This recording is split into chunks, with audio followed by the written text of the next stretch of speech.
when COVID-19 hit, and bringing this, making this really applicable to the, the pastor question, because I get, I'm sure you do too. People email guys like you and me and John Harris all the time, saying like, I don't know if I can stay in my church, and it's either because the church has embraced social justice and gone woke, or it's, well, usually, these birds of a feather run, they flock together, sure do. but, or it's the civil tyranny thing. It's like my pastor is just drinking, all the COVID Kool-Aid, and my pastor's on his 7th booster shot, and we haven't met as a church. Church has been canceled for 20 months, or whatever, or it got uncanceled, but then Delta hit and we got canceled again, and now Omicron, the least deadly.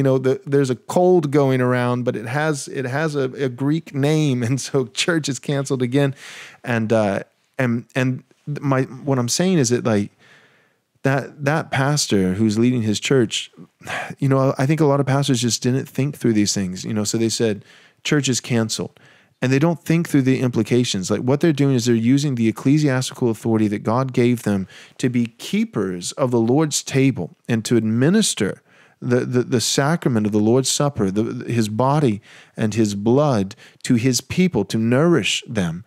And they're saying to the people of God that the Lord's Supper belongs to. It is their right. Christ has purchased it for them. They are members of the covenant. They belong to his table. Christ is standing there saying, come to me.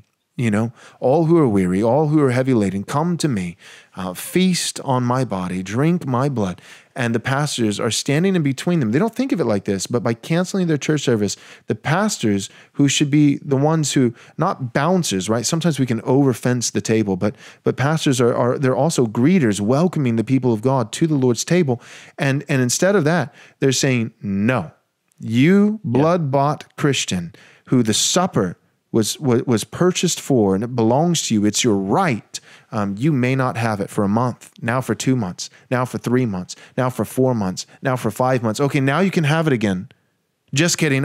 Delta. Nope, it's gone for a month, for 2 months, for 3. And they don't think of it like that. They think of just love your neighbor, and we don't want to do any harm. And they're not thinking, there's so many other, the Bible's a big book. Right? It's not a 30-page pamphlet that just says love your neighbor, and the only way to love your neighbor is by not getting them sick.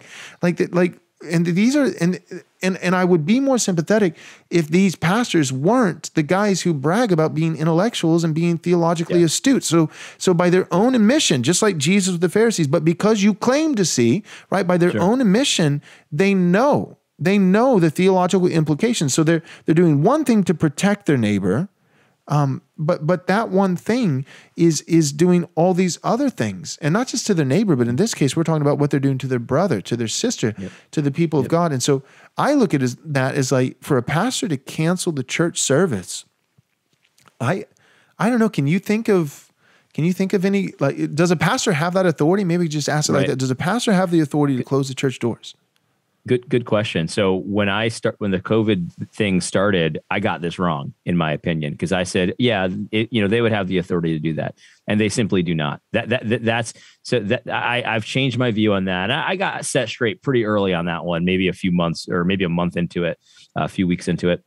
But no, because here's the thing: the pastor doesn't have any authority that God didn't give the pastor, right? And so the only authority that exists is from God. And so if it didn't come from God, then then it's not legitimate. It's tyranny.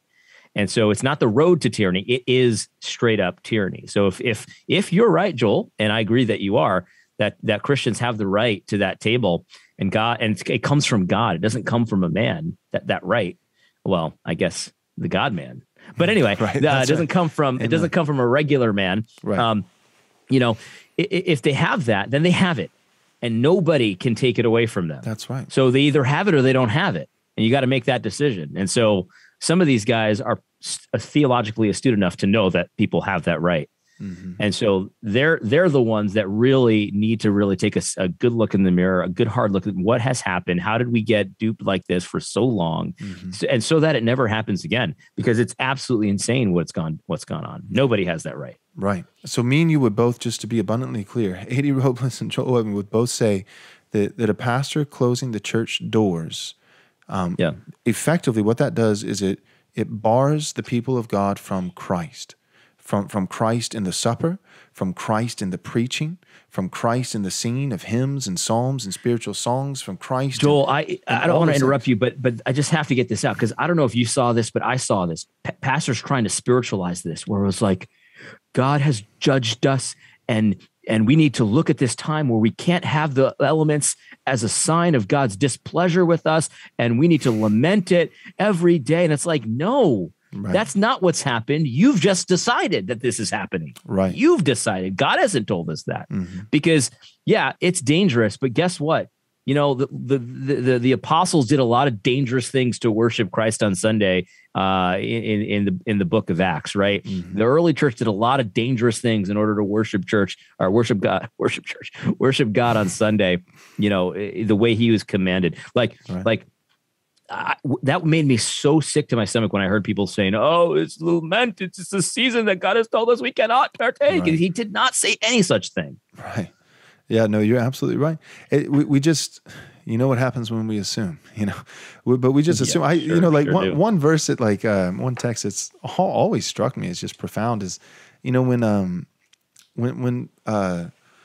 Paul is miraculously set free, all the prison doors open, all the prisoners are set free, and the jailer's about to take his own life, and then Paul stops him and says, "We're all accounted for. We're all here. Nobody left, you know, on your watch." And the jailer and his whole household, they get saved, they get baptized. I'd like to think that he didn't have any infants, so his whole household that were, you know. But anyways, but the whole household gets saved. What kind of self-respecting jailer wouldn't have any infants? Right. Yes. But my point is, like, I mean, I feel like, you know, you and I, like, if we were in that situation and all of a sudden miraculously that, you know, we're arrested, you know, persecuted for our faith and for preaching the gospel, and then the jail doors miraculously open up, like, I'm not going to stop and ask God what that means. God wants me to escape, you know, but you know what I mean? And that would be something that's pretty clear, you know, but like with a virus that kills, you know, 1% of the people who even get it, you know, like 99% survival rate. And now, you know, when most people have a vaccine, which, you know, I don't know how effective, but have a vaccine that's supposed to be effective. And, you know, and then more importantly than that, a lot of people have actually already got the virus and have natural immunity like myself, which is arguably 13 to, you know, 20 something times more durable than the vaccine. Like, when all those things have happened, then if it's a 99 or was a 99%, you know, survival rate, then now it's an even more so. And if we have new strains that are less deadly than the alpha and the delta, and then, you know, so now we're talking about something that really arguably could be as deadly as the flu. And we didn't cancel church for flu. So all that to be said, like, you're saying that, you know, we just assumed this happens, and we immediately start putting words in the mouth of God and saying, this is a season, this is what God is doing, and all, we're speaking for God, and so we're making things up instead of sticking to the script. Like, what do we know? What we know is that on the first day of the week, Christ rose from the dead to free people from lifelong slavery to the fear of death. So he rose from the dead to free us from lifelong slavery to the fear of death, so that we might gather on the first day of the week and in the right worship of him. And, you know, that's the marching orders. That's what's plain. And instead we go for this weird, obscure, mystical thing instead of sticking to what is so clear. And so you and I would both say that's tyranny, right? That's outside of pastor's jurisdiction. Totally. And you know it's tyranny because here's what I like to do. This is not foolproof, but it kind of helps me think through things. So I hear a woke pastor say something stupid about, you know, how he wants to, you know, I don't know, do something that's totally ridiculous, right? And so what I like to do often is I like to switch around the races, right? So I say, okay, if I said this about a white person or a black person, whatever the situation warrants, would it be okay? It's not foolproof, but at least gives you an idea. Like, is there some partiality here, right? So so you know it's tyranny because think about it this way: what if there was a husband, to go back to your previous point, that was demanding that his wife, for the rest of her life, wear a mask for her own protection, of course. Right. Also, he then demanded she can't go to the worship service for her own protection, of course, because it's dangerous out there. And you know what? COVID's just the tip of the iceberg. We got the flu. We got everything. We don't know. Maybe there's going to be a new novel, something. Right. We don't know. So she can't go to the worship service. She can't partake in communion. It's tyranny because they'd be all over that. Wow, how dare you? You don't have the authority. It's like, well, exactly. Mm-hmm. Yeah. You don't either. You're exactly right. Thanks for watching this video. I hope you enjoyed it. If you would consider supporting Right Response Ministries, we'd be incredibly grateful. You can do so by going to rightresponseministries.com/donate to give your gift of any amount. If you're not able to support us financially, that's okay. You can still support us in a great regard simply by subscribing to our YouTube channel, clicking the bell, and of course sharing our content with all your friends and family.